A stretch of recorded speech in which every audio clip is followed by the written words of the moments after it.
السلام عليكم ورحمة الله وبركاته.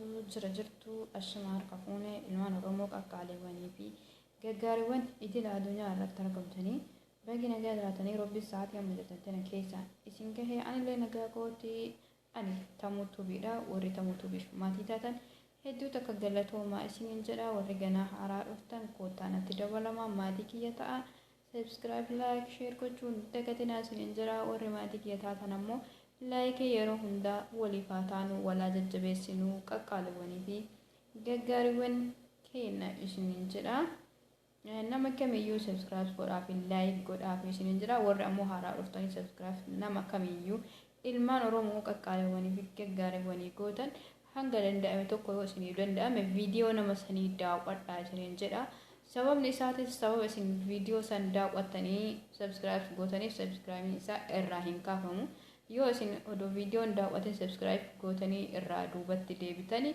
subscribe ka isin gootan sun isinuma faanaa duubatti deebaa isinuma faanaa baha isiniin jedha sila kana ta'eefuu waliif haa ilaallu waliif haa dhageeffannu yoo danda'ame mulullee fixuu baannee jennee hanga ta'e tokko waliif haa dhageeffannu inuma fixuu dandeenya garuu iddoo gabaan itti guddachuutti fiinna amalli keenya sanii beektanii sanitti wal jalaa banna wal tuffachuu guddanna kanaafuu sila ta'eefuu obboleeyyan tiyyaa waliin tuffannu walaa kabajnu walaa jajjabeessinu waliif haa dhaabannu waliif haa jiraannu isiniin jedha yoo nu waliif hin jiraanne yoo nu waliif hin dhaabanne namni nu wajjin jiraatuu fi nuuf jiraatus hin jiru waan ta'eef halagaan maaltu fira jedheessanii halayyaan maaltu rufa jedhee halagaan garuu hin beeku waan san akka sirbaatti illee ta'e akka wanni ta'e irraan beekuu dhiifama isiniin jedha. waan dhufeefitti isin dabarsa ammas viidiyoon ta'e lammata hiikama mammaasaati dura irraa baranneetiin hafeera waan ta'eef isa ka hafe itti xumuruuf deebi'eera akka viidiyoon isinitti dheeranneef addaan kute jechuudha isa 12ffaarraa eegallaa inshaallah tokkiin keessan nafaanaa ta'uu subscribe like share gochuun dagatinaa isiniin jedha asuma soduudhaan gara mammaasichaatti dabarra didda kudha lammaffaan afaanii bahee gooftaa namaa ta'a afaanii bahee wanti gooftaa namaa ta'u akka ofii kiyyaa beekutti qawweedha jedha yookiin kilaashiidha jedha yookiin xiyyiitiidha jedha kudha sadaffaan agabuu si bulchee ganama si beelessa wanti agabuu nama bulchee ganama beelessu kun maali? Agabuu nama bulchee ka ganama nama beelessu aariidha yookiin yaada namni yaadu tokko namni aare tokko hin nyaatu jechuudha nyaata malee aaree bula ganama garuu lafaa haga lafti biriituu fi haga lafaa ol ka'utti muddama jechuudha hin beela'a aariidha jechuudha. kudha arfaffaanii akka aadaa teenya gaara gubbaa teenyaa jedhee harmi dubartootaa jedhanii akka aadaa keenya gaara gubbaa teenyaa ka jedhamu dhugaadha gaaruma gubbaa jira amma irraan dabalataanuu akka ammayyaatitti ka dhufe qabannaanis waan jiruuf gaara gubbaa jira jechuudha. kudha shanaffaan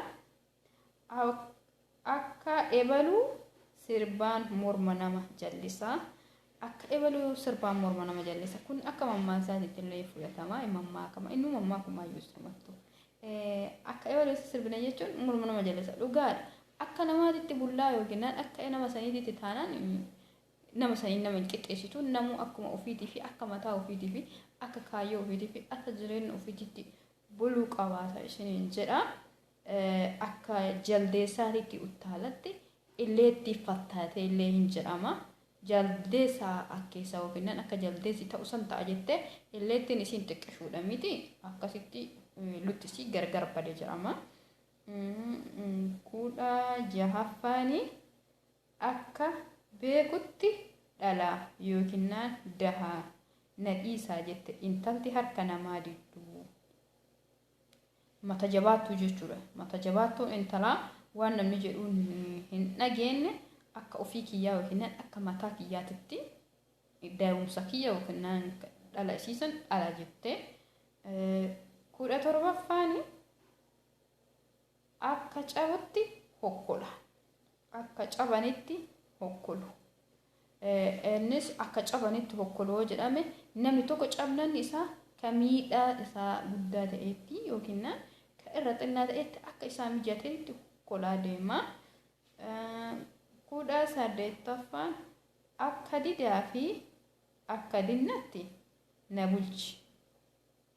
Inni kun maali? Maal isinitti fakkaata ishee? Akka didaa fi akka didaatti na bulchi. Kana isiniif dhiiseera hin beeku isin deebisaa isiniin jedha. 19ffaan akka ganamaa seetee narra hin ejjatin jette sokorruuni. Akka ganamaa seetee narra hin ejjatin jette sokorruuni. Sokorruu namni wallaalleen jira hin jiru. Sokorruun baala adii takka hin addaatti.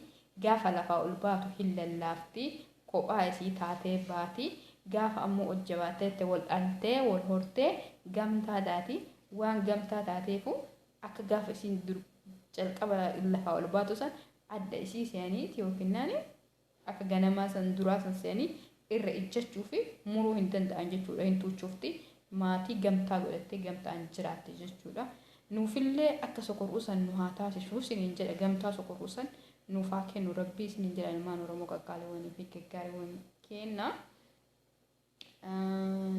20ffaan achumarra jiru fakkaata. Akka madaa qaba yaanni garaa guba. Akka madaan qabu yaanni garaa guba. Sirriidha kunillee dhugaadha. Akka madaa qabu fakkeenyaaf madaa tokko namni qaamarraa yoo qabaate harkarraa ta'u lukarraa ta'u bakkuma fe'irraa duubarraa yoo qabaate garaa keessatti hin dhibamaa hin gubata jechuudha madaa isaa saniif. Akka madaa qabu garaa gubaa hin gubata. Ammas 21ffaan akkuma durii seetee jaartiin qullaa lafaa kaate. Inni kun hoo maali? Akka durii seetee jaartiin qullaa lafaa kaate. Isa kana isiniif dhiisee hubettanii kaan irraa hin beeku. 22ffaan kakuu yoo argate dhakaa cabsaa. Kakuu yoo argate dhakaa cabsa. Dhugaadha. Kakuu yoo argate jechuun ijaan fuunee tokko namni tokko ijaan fuune yookiin namni hin saafanne yookiin namni hin qaanofne badima isaa dalagisan irratti kakadhoo jedhanii inni waan sobuu barbaadu waan kadhachuu barbaaduuf dhakaa akka cabutti sibiila natti fidaa yookiin waan qara qabu natti fidaa sirriitti kakata jechuudha. Kakuu yoo argate dhakaa cabsa akka dhakaan cabutti kakata jechuudha. Inni 23ffaan alaa dhuftii gara firaa keetii gara galii liqimsi.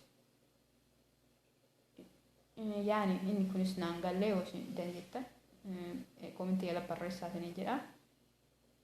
24ffaan amartiin namaa hin taane quba nama hin uriin. Amartii namaa hin taane quba nama hin uriin.